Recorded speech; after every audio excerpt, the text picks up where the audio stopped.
Mais longe, oferecimento Solar Anita, residencial sênior, lugar inspirador para quem quer aproveitar a vida. Samiras Equipamentos Médicos, tradição no atendimento de urgência. Senescentes envelhecendo com propósito. E Clube 60, vida compartilhada e inteligente.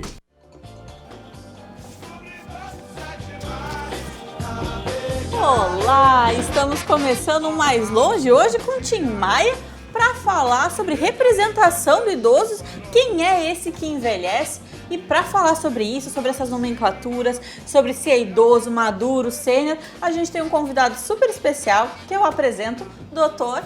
Rodolfo Schneider, médico geriatra, seja bem-vindo, e o nosso time de sempre, Samantha Citarte, psicóloga clínica, e Tiago Lopes, empresário no segmento de moradia para o público 60+.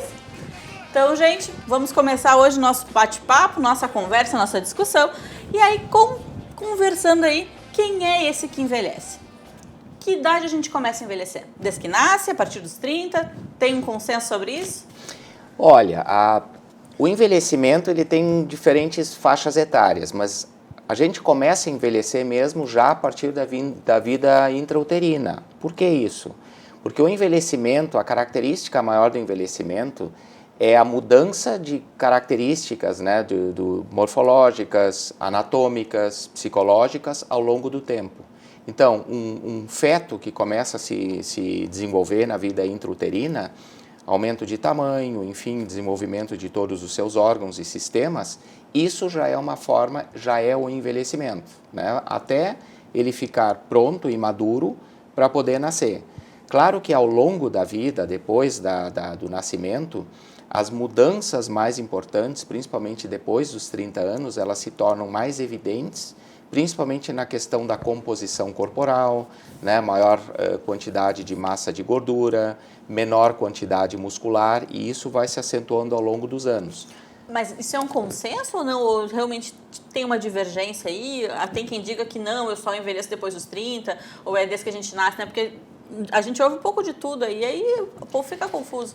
Não, a ideia, né, de ter essas mudanças, principalmente a partir dos 30 anos, isso já é algo mais, vamos dizer, mais estabelecido. É claro que as mudanças, né, elas antes dessa faixa etária, elas são menos perceptíveis. Sim. Então a pessoa muitas vezes diz, não, eu estou bem, né, 20 anos, 25 anos, então, né, nem se dá conta. Nem se dá conta. E aquela sensação da eterna juventude.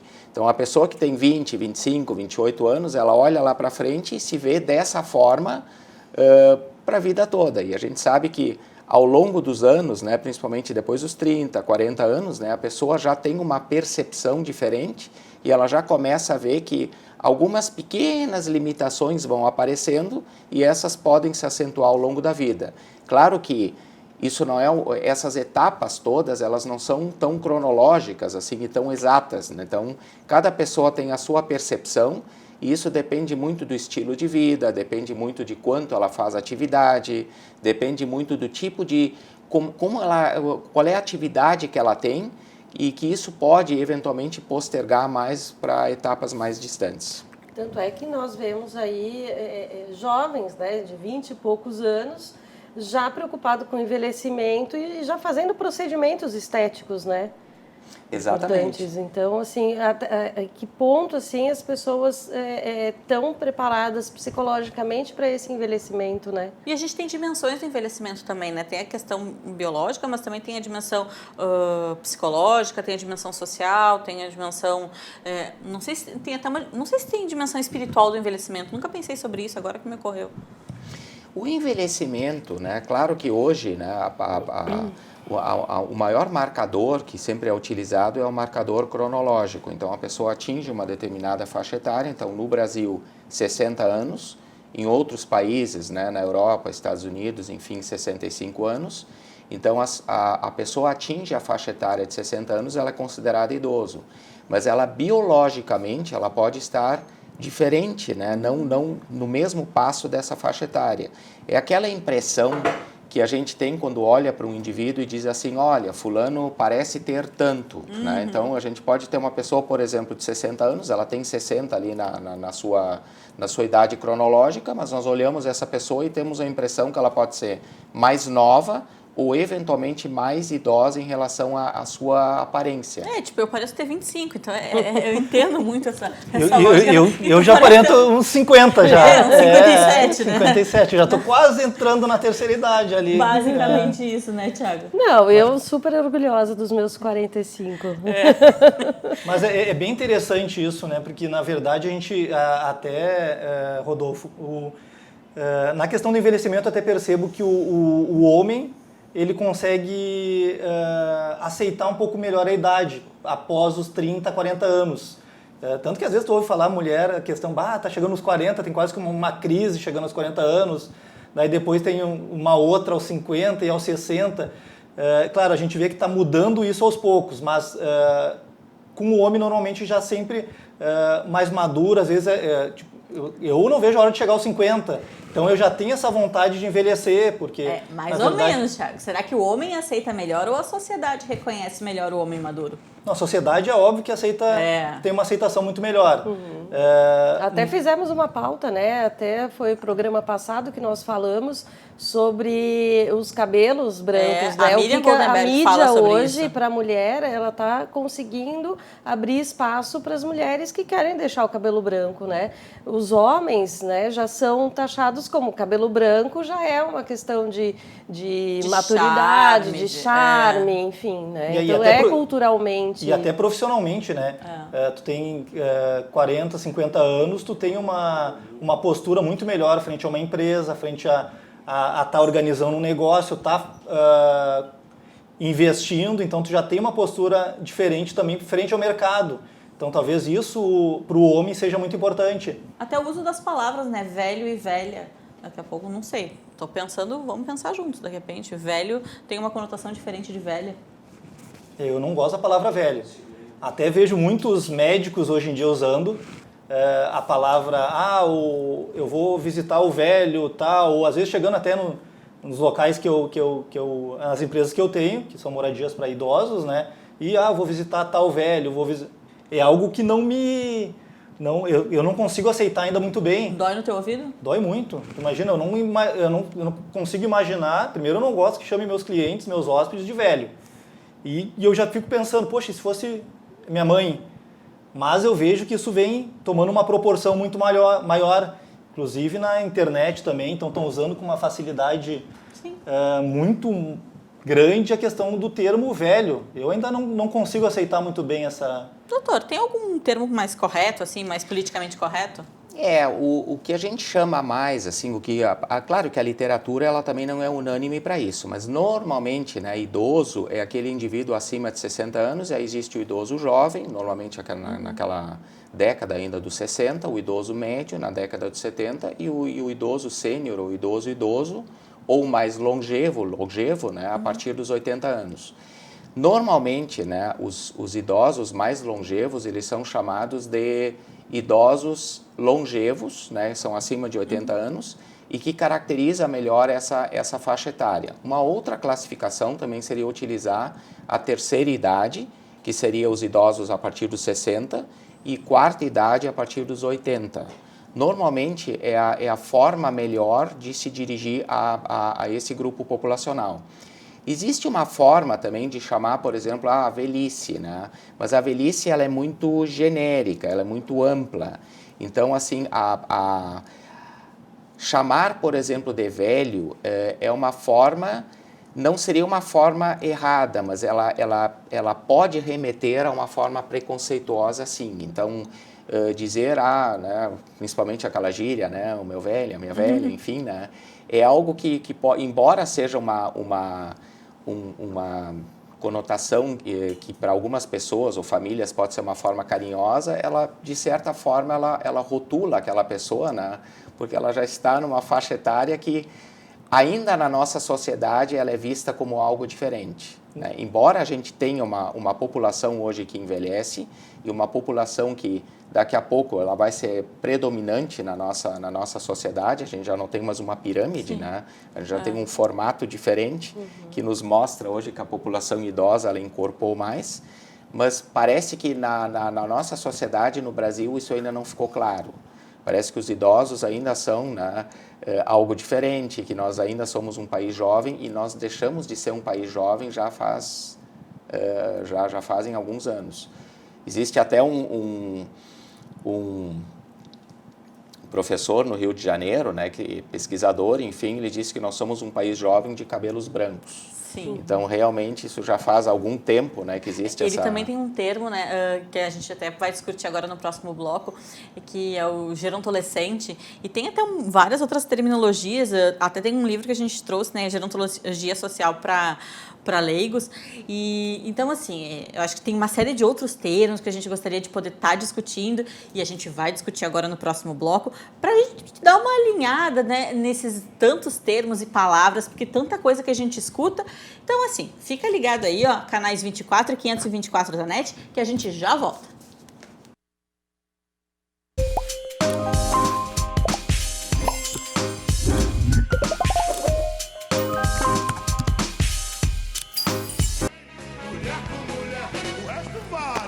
Voltamos com Mais Longe aqui nos canais 24 e 524 da Claro Net TV, ao som de Tim Maia, super animado aqui para falar aí dessa representação social do idoso, dessas terminologias, do que é esse envelhecimento. Terminamos o último bloco aí com um pouco de curiosidade ainda sobre esses termos, o que é idoso, gerontolescente, velho, com algumas dúvidas e ainda curiosidades. Tem alguns temas bem interessantes que a gente vai falar agora, né, Thiago? Tem ainda ancião. Ancião, o que mais ancião, que a gente tem? Melhor idade, modernidade, terceira idade. Com certeza. Velho, que a gente eu já voto contra, né? Sobre o velho. melhor idade, a gente ainda tem o Palavra do Especialista, uma amiga nossa vai nos contar a história desse melhor idade, né? Porque o que a gente ouve muito é melhor idade para quem? Né? Então, e a gente aí tem o Palavra do Especialista nesse bloco. E, bom, para a gente falar um pouco aí sobre isso, antes de chamar a Palavra do Especialista, a gente já falou que terceira idade, quarta idade, se é correto falar, tem gente que não gosta do termo terceira idade. Até a Samantha tem um livro que tá ali, ó, Um Olhar da Psicologia para a Terceira Idade. Tu lançaste ele em 2018? Eu lancei, foi em 2018, né, este livro. De lá para cá, lógico, né? A gente trabalha muito mais hoje com a parte de longevidade, né? Mas ainda as pessoas... Por que eu coloquei terceira idade? Porque as pessoas leigas ainda conseguem assimilar ainda por essa nomenclatura terceira idade. Só que de 2 anos para cá a gente vê também, né, a população mudando, né? Mudando a perspectiva, falando muito mais de envelhecimento e longevidade, né? E, na verdade, até uma questão, a terceira idade. Hoje eu não me imagino chegando para um cliente meu com 62 anos e você que está na terceira idade, é impossível. Então, claro, a gente vê até alguns hospitais já nem tratando mais o cliente como paciente, e sim já usando o termo cliente. Então, até porque o paciente já é algo que remete à doença. E muitas vezes a pessoa não está no hospital por uma doença. A questão da terceira idade, né? Terceira idade, alguns termos eu também identifico assim. Então, até futuramente, quando vê uma psicóloga, um médico, se referir ao meu cliente e talvez não ao meu paciente, ou ao meu idoso, ou ao meu... Porque, na verdade, isso eu acho que vai demorar muito tempo ainda para a gente conseguir novo, aceitar, né? Não sei, tipo, eu particularmente, como assistente social, eu não gosto do termo terceira idade, assim, então, quando a gente vai, nas aulas, assim, e aí eu tenho que dar um direcionamento de terceira idade, por exemplo, eu digo, olha, não uso o termo terceira idade, mas é um termo francês, não é? Não sei, mas eu... É um termo que é mais fácil, as pessoas, por exemplo, procuram em Google ainda idosos e terceira idade, né? Eles não procuram como longevos ou como... Então, qualquer referência de trabalho, né? Trabalho como psicólogo, como médico e tal, ainda é idosos e terceira idade. E deixa eu fazer uma perguntinha, puxando um pouquinho para o meu assado. Na verdade, a questão do envelhecimento. Como que... tu vê, Rodolfo, a questão dos cuidados da parte do homem e da mulher, normalmente a gente imagina que a mulher se cuida muito mais. Existe realmente na prática esse cuidado? Após uma certa idade, ali 30, 40 anos, a mulher já começa, talvez, procurar um geriatra, enquanto o homem não. O homem talvez vá procurar lá com 70. Existe isso? Nem procura, né? As duas folgam aqui que eu vou morrer antes, né? Vai. Sinto muito. São dados. O que te salva é o futebol. A ideia sempre, e isso talvez fosse interessante, né, todos fazerem, seria um acompanhamento regular ao longo da vida. Então, a gente sabe que em alguns países, por exemplo, no Japão, existe uma aproximação grande da pediatria com a geriatria. Por quê? Porque existe a criança que é acompanhada pelo pediatra, ela passa a acompanhar depois com o ebiatra, que é o médico especialista em adolescentes, ebiatra. E logo em seguida o ebiatra. Eu não conhecia esse termo. E logo em seguida ele já passa a ser acompanhado por um geriatra. Por quê? Porque a gente sabe que o envelhecimento, né, cronológico de 60 anos, ele não é a chavezinha que a gente liga e desliga, olha, a partir de agora eu vou me cuidar, eu vou fazer atividade física regular, né, eu não vou mais fumar, eu vou ter uma ingestão de bebida alcoólica mais regular, enfim, né? A gente colhe o que a gente planta ao longo da vida. Então, a ideia é se cuidar ao longo da vida, então ter hábitos de vida saudáveis, né? E uma coisa interessante são hábitos de vida saudáveis, não só na questão, né, de se cuidar, na questão do fumo, na questão da ingestão da bebida alcoólica, né, dirigir com prudência, enfim, né? Mas é a questão como é que eu me vejo lá adiante. Sim. Então, se eu tenho 40 anos, por exemplo, e me vejo lá com 70 anos, como é que eu me vejo? Eu me vejo fazendo atividade física, mas eu também posso me ver eventualmente internando num hospital, eventualmente tendo algum problema de saúde ou daqui a pouco, né, um problema mais sério, e como é que eu gostaria que eu fosse manejado. Isso é uma outra discussão hoje que existe, né, em relação a que tipos de cuidado eu gostaria de ter lá. Isso tem a ver com autopercepção de saúde? Isso tem a ver também com a autopercepção. Acho que até um pouquinho mais amplo, puxando sempre o meu assado para a psicologia, né? Porque isso, assim, depende também o que a pessoa passou com os seus familiares, com pessoas próximas, né? E isso, eu acredito na mudança do ser humano, assim, a qualquer momento da vida, né? Então, a pessoa pode começar com autocuidado a partir também de ter observado algumas questões no meio familiar, no meio ali de amigos, né? Então eu puxo para a psicoterapia, porque através da psicoterapia a pessoa pode fazer um resgate da autoestima, daí melhorando todos os aspectos, assim, aderindo a tratamentos, né? Tendo uma autopercepção diferente, né? Mas pegando muito mais para o autocuidado, né? Quem consegue ter uma autopercepção mais realista de si? Normalmente é a mulher. E essa é a grande diferença. A mulher, normalmente ela faz um acompanhamento já desde nova, assim, a partir da adolescência, entrando na vida adulta. E normalmente um médico que acompanha a mulher nessa trajetória toda de vida é o médico ginecologista. Sim. Então, o ginecologista, né, ele faz essa consulta regular, então os exames regulares são feitos, exames de sangue, exames de imagem, enfim, outros exames que se fazem necessários e as orientações também. Se eventualmente alguma situação maior é detectada, esse médico ginecologista, por exemplo, ele pode encaminhar para alguma outra especialidade que possa fazer esse acompanhamento. Sim. Então, a mulher, ela costuma ser mais cuidadosa. O homem já não, ele não faz um acompanhamento regular, né? O homem não vai no urologista cedo, por exemplo. Viu, né? Thiago? Viu, Thiago? Tô indo já, tia. Tá bom, Thiago. Não, mas o homem ainda tem muito aquela questão do orgulho de não precisar. Eu nunca fui no médico. Sim. Mas nunca a brincadeira fui começa, a fala assim de médico começa assim, já fez o exame de toque. Então, nessa brincadeira que é com que idade, entre 45 anos, aí 40 anos já começa essa brincadeira, mas soa como uma brincadeira, não é assim, nossa, já foi lá, fez o teu exame e tal, não, é com outra característica, né?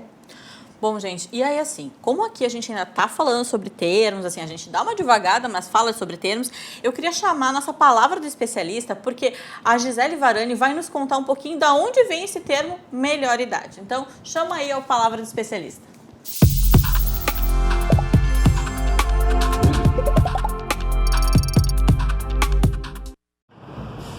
Salve, salve, programa Mais Longe. Por que de melhor idade? A gente tem que contextualizar. Metade do século XX, pessoas envelhecendo e querendo deixar de ser chamadas de velha ou com a proximidade da morte, porque tinha um bom poder aquisitivo. Surge na França termo idoso, surge na França terceira idade, surge na Alemanha best age, que no Brasil traz esse nome, melhor idade, para programa turístico pelo Ministério do Turismo. Então surge o programa Melhor Idade no Ministério do Turismo, pelo Embratur, dando uma série de descontos e possibilidade de viagem, pacotes turísticos para pessoas com poder aquisitivo também. Então, quando se fala melhor idade, está se falando de um público que tem uma boa condição financeira, uma boa condição socioeconômica para dar conta. E é isso.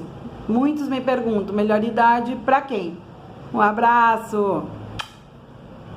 Voltamos. Obrigada, Gisele. A explicação foi ótima.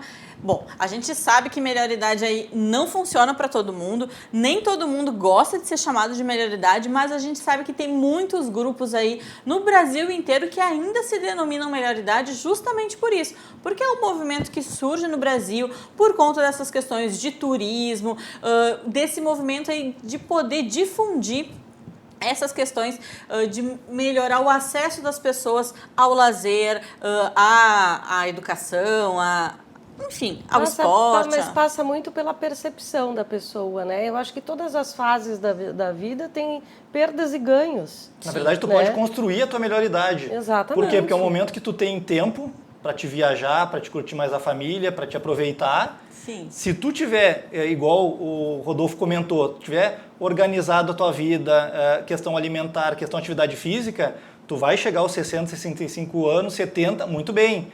Então pode ser a melhor idade. Porque daí quando vê tu conseguiu guardar um dinheiro para viajar, tu tem saúde para viajar. Mas então, se reinventar também, então né? pode ser a melhor idade. O grande desafio da melhor idade é que os descontos são todos na baixa temporada, né? Mas aí viaja na baixa temporada, então isso é perfeito. Pegar praia no frio? Vai tomar banho de mar no inverno. Mas aí tu vai pro Nordeste, pega a baixa temporada em outro lugar. Vai pro inverno. Não é bem assim. Daí tu já guardou um dinheirinho ali, tu pode viajar em baixa temporada. Mas assim, olha, tem muitas pessoas que eu convivo com 60 anos que estão super ativas, mas que assim, falam dessa coisa do desconto. É o único benefício que eu tive quando eu fiz 60 anos são os descontos. O resto, ser chamada de idosa, de velha, de ter onde estacionar, eu não estaciono lá. Bom, a gente sabe que tem muita polêmica com relação a esse termo melhor idade, e aí a gente vai guardar um pouco disso para o próximo bloco, então a gente vai ficando por aqui e te espero no próximo bloco. Até daqui a pouquinho.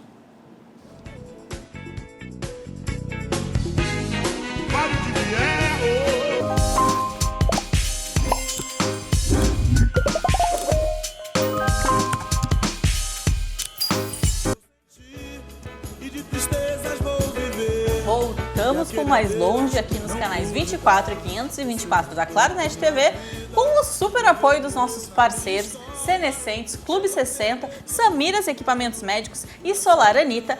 E também agora vamos falar um pouquinho mais sobre questão de termos, mas também dar uma dica de saúde bem importante que a gente está vivendo aí, a questão do coronavírus, o novo coronavírus, e aproveitar, doutor Rodolfo, para umas dicas aí importantes de saúde. Doutor, quais são as recomendações básicas aí, até porque o público mais vulnerável aí é o nosso público idoso, é o nosso público 60+, o que a gente tem de recomendação importante para esse público? Olha, as principais recomendações é evitar um acúmulo, o aglomerado grande de pessoas num mesmo ambiente. Então, todos os tipos de eventos ou locais que não estão bem arejados e principalmente que acumulam um número grande de pessoas, nesse momento deve ser evitado. Viagens, principalmente, então a questão de viagens ou para o exterior ou viagens, né, que eventualmente possam caracterizar locais que já tenham a presença confirmada do vírus. Se eventualmente a pessoa começa com algum sinal ou sintoma, principalmente respiratório, tosse, né, eventualmente quadros de virose, que ele possa procurar um auxílio médico para fazer a sua avaliação. E é mais recomendável ele ir ou ele entrar em contato para que o posto de saúde possa ir até a casa dele? Porque tem um número, né, da vigilância. Isso seria bem recomendado, porque eventualmente, né, o contato dele ir, isso eventualmente pode não ser a melhor opção. Claro que a gente sempre deve pensar que as pessoas, qualquer aparecimento de algum sinal, sintoma respiratório, ele não deve gerar um alarme ou eventualmente um desespero da pessoa. A gente sabe que isso existe hoje, né, esse coronavírus é um vírus que tem se espalhado rápido, mas a gente sabe que a maior parte das suspeitas elas não são confirmadas.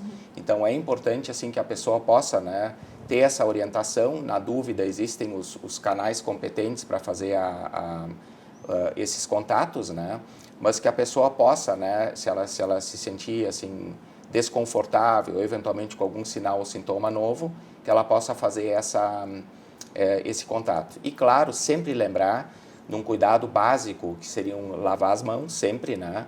Então, qualquer tipo de procedimento que a pessoa faz, né, em casa, ou enfim, né, após a higiene da toilette também, ela poder lavar as mãos e sempre utilizar o álcool gel. Isso é importante. Então, a pessoa ter, tanto nos locais públicos quanto em casa, o álcool gel e sempre manter as mãos bem higienizadas. E até uma coisinha que... Deixa eu só comentar uma questãozinha que eu tenho escutado muitas recomendações e até a gente debater um pouquinho isso aqui no programa, não usar os corrimãos, não usar locais onde tem maior contato. Só que a gente sabe que o nosso público precisa usar os corrimãos. Então, na verdade, ele precisa redobrar o cuidado na questão da higiene, mas ele não pode deixar de usar os corrimãos. Por quê? Porque vai ter uma queda e... É uma questão de segurança, né? E a gravidade pode ser muito maior. Então, não deixe de usar os corrimãos, só redobre muito a questão do cuidado. Né? Tem aqueles menorzinhos que pode colocar em bolso para os homens, mulheres na bolsa e tal. Álcool gel, né? Mas enfim, eu queria citar também que nós somos um país mais afetuoso, né? Então, em qualquer lugar as pessoas vão se beijar ou se cumprimentam, dão um abraço e tal. E que agora é uma medida de segurança a gente também não ter tanto esse contato, né? E, na verdade, até diminuir. Agora, eu sempre fui contra a questão de muita tecnologia. Então, utilizar mais o WhatsApp, videochamada, mas agora é o momento que a gente pode abusar disso. Então, tá com algum sintoma, tá resfriado, não visita o vô, não visita a avó, tenha certeza antes que tá tudo bem, antes de fazer uma visita. Mantenha o contato com os amigos, com todo mundo, usando um pouquinho mais as mídias, mas eu acho que agora é o momento de não correr risco, principalmente nesses primeiros meses que é tudo, eu que sou leigo, é tudo muito novo. Então, na verdade, o alarme para mim é lá em cima. Então... A gente tem aqui um discurso super favorável à participação de grupos, à participação dessa questão da socialização, do convívio social. Para nós é super importante, a gente super recomenda a participação de grupos. Mas nesse momento, que é um momento um pouco mais crítico, a gente olha com muita atenção a participação nos grupos, justamente pelo alto índice de contágio. Então, fiquem super atentos aí na participação dos grupos, fiquem atentos como está essa participação dos grupos, né? Então, muito contato virtual e fiquem atentos também como está o contágio no grupo de vocês, tá? Então, a saúde em primeiro lugar, até porque a gente quer todo mundo saudável e todo mundo super vivo, né? Então, fica aí a dica. Eu acho que a ideia, né, um dado importante, assim como toda doença que surge ou toda situação nova que surge na área da saúde, o conhecimento ele vai se adquirindo ao longo de etapas, né? E se entendendo melhor como é que essa situação hoje funciona. Então, se sabe que o contágio do coronavírus ele é rápido, ele aconteceu em vários locais já do planeta, mas é importante assim que todos nós, né, possamos seguir as recomendações, hoje que são as recomendações oficiais, enfim, e que a gente possa nesse momento, né, ter esse cuidado todo que nós mencionamos aqui, e que a população, ela na dúvida, ela possa entrar em contato com os canais competentes, mas que isso não gere também nas pessoas uma mudança de hábito tão radical que ela possa ser, por exemplo, a questão social. Não se recomenda não ter contato, mas nesse momento, né, mais cautela e atenção. Eu acho que essa é a mensagem. E até se conhecer melhor assim, outras situações presentes com o vírus e, quem sabe, né, daqui num futuro breve, se conseguir ou ter algum tipo de imunização. Só esperar e ficar atento às informações, né, mas saber assim, a fonte segura das informações também. Né? Hoje a gente tem aí vários grupos de internet que estão circulando mensagens que não são verídicas, são né? Fakes. Então são fakes, tal. Então tem que procurar também aonde está essa informação. Até rapidinho, Samantha, antes da pessoa compartilhar, é importante ver exatamente de onde vem da onde é a fonte. Sim. Então se é uma fonte realmente segura. E hoje todo mundo tem contato com algum médico, na dúvida, mande para o seu médico ali que ele vai dar uma analisada na fonte e te dar um retorno, mas não sai compartilhando qualquer besteira que a gente recebe no WhatsApp ou no Facebook, porque acaba alarmando muito mais algo que não precisaria. Com certeza. Bom, dica dada, recado de saúde pública informado, e agora a gente volta, e aí eu já queria aproveitar e chamar o Fala Mais Perto aí, com a Ivone, uma super queridona, porque a gente foi perguntar aí na rua como é que as pessoas gostam de ser chamadas, como é que elas entendem que elas se identificam aí, porque a gente está falando de nomenclatura, de autopercepção, e a Ivone tem um recadinho bem interessante para nós. Fala aí, Ivone.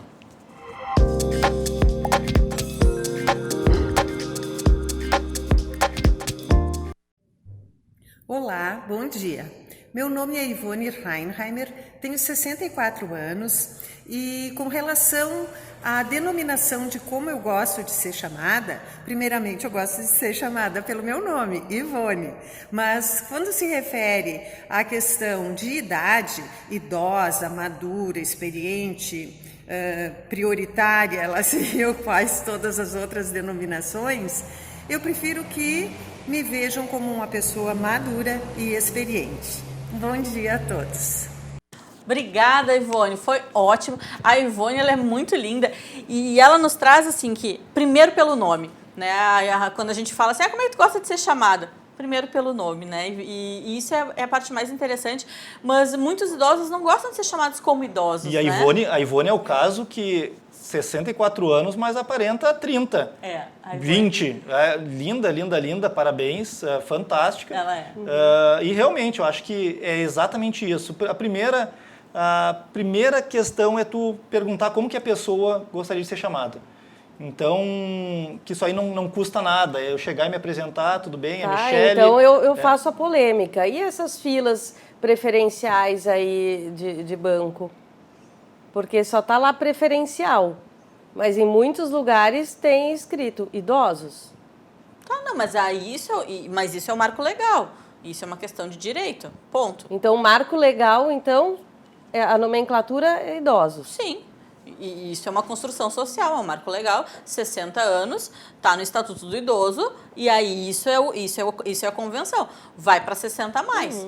Ponto. Mas até para não perder o amigo, às vezes tu não vai chegar para uma pessoa ali igual... Qual é o nome da nossa amiga? A Ivone? Aí tu vê, o Alzheimer. Oi? Vai chegar para a Ivone e vai chamar de idosa. Tu imagina, não tem como, é mais fácil ela me chamar de idoso. Mas quando ela fez 60 anos, eu disse, Ivone, eu vou te dar um estatuto. E ela amou, porque a primeira coisa que ela disse, agora eu sou preferência. Imagina se ela subir no ônibus pela frente, eu ligo para a empresa de ônibus. Não tem como. Bom, gente, a gente vai agora se encaminhando para o encerramento desse bloco aqui e a gente vai indo para o próximo, ainda com algumas discussões sobre essas questões de terminologia e de processo de envelhecimento. E saiba que você pode nos mandar pelo WhatsApp, que vai aparecer aí, e entrar em contato com a gente pelas plataformas digitais aí, @RDCTV Digital. Então, fica ligado, até daqui a pouquinho. Não sei por que você se foi.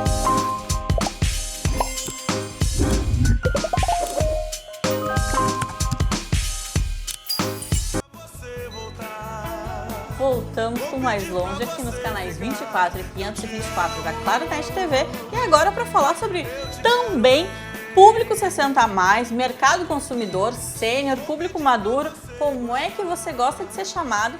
E tem uma outra questão que eu acho que a gente vai começar a falar agora, que é o preferencial do banco. E aí, doutor Rodolfo? Preferencial de banco é tudo igual? Funciona para todo mundo? Funciona para idoso bem? Olha, ele funciona, mas com restrições. Sim. A gente sabe que a legislação hoje do Estatuto do Idoso, ele coloca para os idosos algumas preferências. Então, vaga de estacionamentos, a questão de filas no banco, autoatendimento nos caixas eletrônicos dos bancos. Então, o idoso ele pode se dirigir a um caixa eletrônico do banco, enfim, porque ele tem a preferência naquele local. No entanto, né, o que se observa dentro dessa rotina, na prática, a coisa não é tão simples assim. Porque o software e todos os equipamentos eletrônicos que existem naquele caixa que é destinado ao idoso, ele tem a velocidade de processamento igual aos caixas eletrônicos dos demais usuários. Então, um indivíduo de 20 anos, quando ele vai no banco, coloca o seu cartão, coloca a senha, então tem a senha de alfanumérica, daqui a pouco tem uma outra senha, pedem, né, por exemplo, o CPF, daqui a pouco pedem o nome da mãe, né? Sim. Essa velocidade de processamento do caixa, do sistema, ela é exatamente a mesma. O que acontece? A gente sabe que os idosos, eles podem, né, e normalmente é uma característica do envelhecimento, ter uma velocidade de processamento da informação mais lenta. Isso significa que o idoso, ele não que ele fique mais esquecido, ele pode lembrar da informação, mas ele vai demorar mais tempo para lembrar dessa informação. E quando ele digita a sua senha, por exemplo, daqui a pouco a próxima informação que entra, ele pode não acompanhar isso na mesma velocidade e daqui a pouco a tela zera de novo. Então, a ideia seria adequar, né, a questão da fila, né, para o idoso, eu acho que isso já está claro, mas também todo o sistema operacional para ele poder fazer as suas transações de saque, eventualmente retirada de cheque, caixas preferenciais seriam. Caixas preferenciais. E que daí não é só o caixa preferencial, é o sistema preferencial. É o sistema preferencial. Inclusive, principalmente os caixas eletrônicos ali onde não tem o profissional do banco. Porque isso fica... Todo mês, tá? Eu não lembro a minha senha alfanumérica. Então, na verdade, isso é uma coisa que eu já não lembro hoje. Então, certamente, com 50, 60, 70 anos, eu não vou lembrar. Então, eu fico esperando ali onde eu possa ir com a digital. Mas não tem, olha, uma vez por mês, no mínimo, eu estou no banco, em algum horário fora do horário bancário, e vem uma pessoa com 70, 80 anos, com um papelzinho aqui para pedir ajuda. Sempre, sempre, sempre. Então, isso é uma coisa que a gente tem que começar muito em função do sistema, não consegue utilizar o sistema, então vem com um papelzinho ali e pede ajuda de quem está na fila. Isso e daí é um risco, isso já, um risco muito já grande. Abre para os golpes, né? Então, isso a gente... Tem dados aí também pela Delegacia do Idoso também que isso ocorre, né? Então, ou vai em horário bancário, ou pede e paga um sorvete para o neto e leva o neto junto. Então, o neto adolescente hoje, ou criança ali, 10, 12 anos, já vai dominar muito bem aquele sistema, então já consegue auxiliar o Mas assim, Mas isso é para um determinado público. Tem um outro público que é super atinado e tá super tranquilo. Porque a gente tem Mas eu não tô tranquilo hoje com... mas tu imagina. Eu já me atrapalho nos alfanuméricos ali, digital, e já passo tempo. Mas a gente tem idosos que não tem essa rede também, né? Porque a gente tem que pensar em quem não tem essa rede. A questão maior hoje, a gente sabe que hoje existe um incentivo, principalmente dos bancos, do autoatendimento. Então, todas as operações bancárias, elas sugeridas, elas são autoatendidas pelo consumidor, porque existe esse recurso na informática, aplicativo, celular, é isso aí que eles querem. Mas o dado maior que eu vejo hoje é que em bancos, né, essa situação ela não é inclusiva para os idosos, justamente porque o sistema ele não compartilha, né, a velocidade de informação que hoje a gente sabe que os idosos eles processam de uma forma mais lenta. Então, justamente, né, a velocidade de processamento do software, ela poderia também deixar o idoso mais à vontade para realizar essas suas operações bancárias. E aí a gente entra num outro tópico que seria a geração prateada, né? Tem um estudo que foi feito pelo agora me fugiu, mas que é um estudo chamado Tsunami 60+, que fala dessa geração prateada e o que vem nesse movimento 60+, e o tanto de demandas que vem acontecendo desse mercado consumidor e todas essas demandas que vem acontecendo. A gente até trouxe um videozinho, uma edição super curtinha desse movimento aí, desse Tsunami 60+, a gente quer passar para vocês aí. Então, assista, é bem rapidinho para a gente poder comentar. Então, assiste aí, roda aí.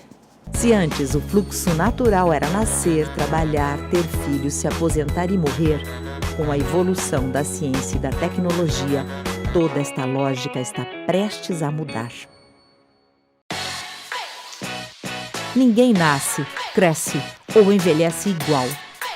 A diversidade é característica do ser humano e pode ser observada em todas as fases da vida. A geração prateada está em movimento, expandindo sua vida social para muito além da família, amores e amigos de longa data. Cursos, atividades profissionais e diferentes opções de lazer os conectam a novos grupos e todo tipo de conhecimento. Mas uma lição continua temporal. O mais importante na vida é se manter ativo e ter saúde. Hoje, é mais fácil encontrar um avô na academia de ginástica do que na cadeira de balanço. E sim, a geração prateada também não desgruda de seus smartphones. Bom dia! A tecnologia é uma aliada constante no mercado de trabalho, auxílio na manutenção da rotina e combustível para manter a vida em movimento. A sensação de liberdade é uma grande recompensa nessa faixa etária. Bom para se conhecer melhor, expandir as ideias e até explorar outros papéis.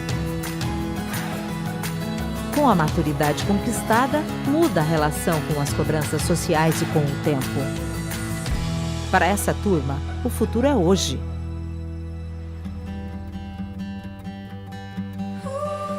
Se queremos uma sociedade sustentável, é preciso transformar nossa visão sobre os mais velhos. A natureza e o conhecimento continuam evoluindo com o tempo. Não seria diferente com as pessoas.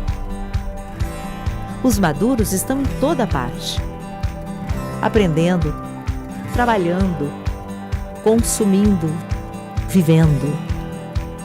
E podem oferecer uma visão bem mais criativa de nós mesmos. Hey, Gini! É a partir da troca entre as gerações que o ser humano vai se desenvolver ainda mais. Ser velho não significa o passado, mas sim o futuro de todos nós.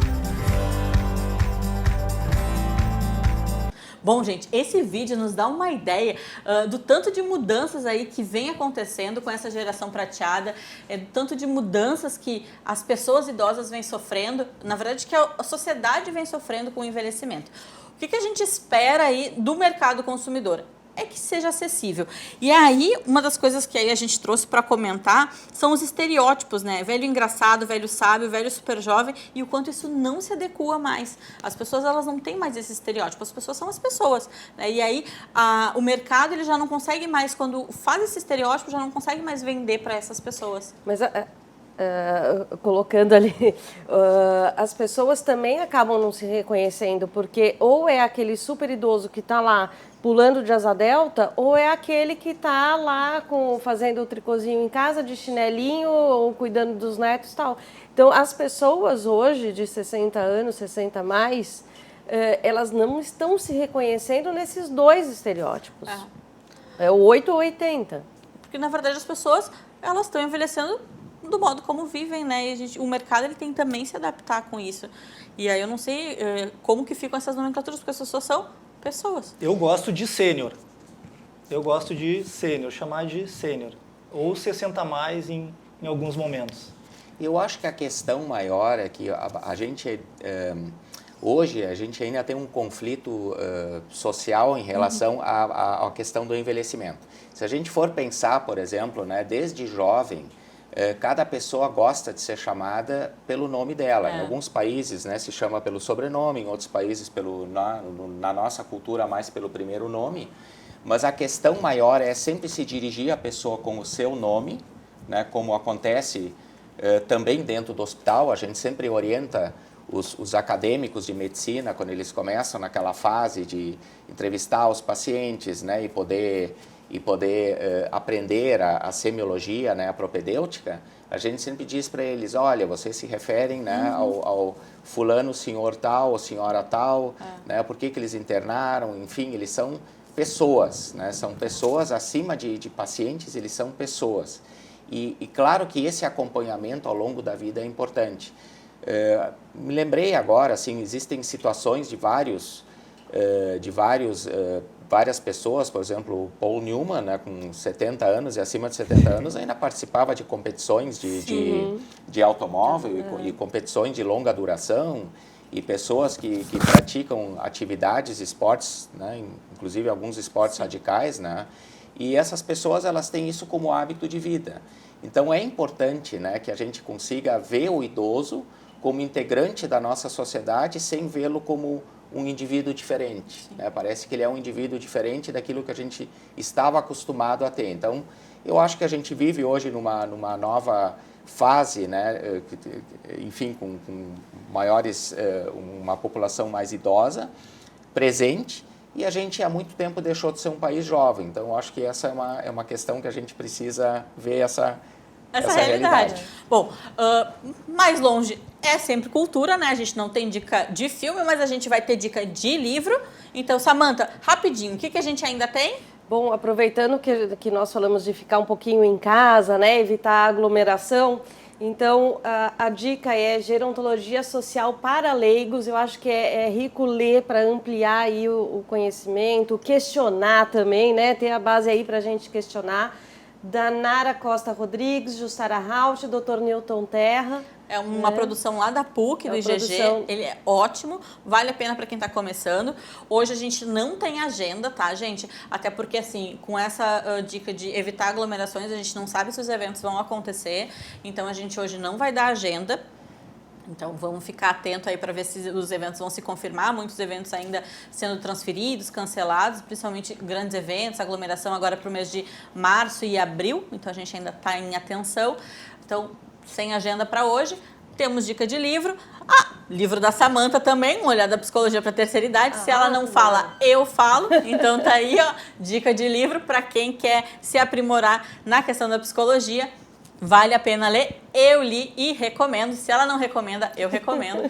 E bom, né, porque a gente faz propaganda das amigas. Gente, queria muito agradecer, doutor Rodolfo, né, a sua disponibilidade de estar aqui com a gente, conversando, nos esclarecendo, nos ajudando também a conhecer mais sobre o tema.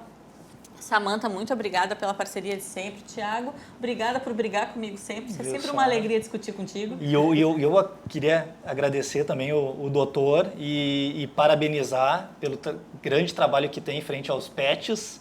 Que a gente sabe que o senhor atua muito. Porque os pets também envelhecem, né? É verdade. Exato. Então tem esse trabalho fantástico com cachorros e gatos. Parabéns por esse trabalho também aí que... Tem um ser humano por trás do médico. Fantástico. A gente sabe que eles são os nossos grandes amigos, merecem respeito e consideração nossa. Então, a gente vai ficando por aqui com esse Mais Longe. Agradeço aí a audiência, a participação. Comenta aí nas redes sociais, nos mandem aí mensagens, o que vocês quiserem. E a gente vai ficando até o próximo. Um abração, gente.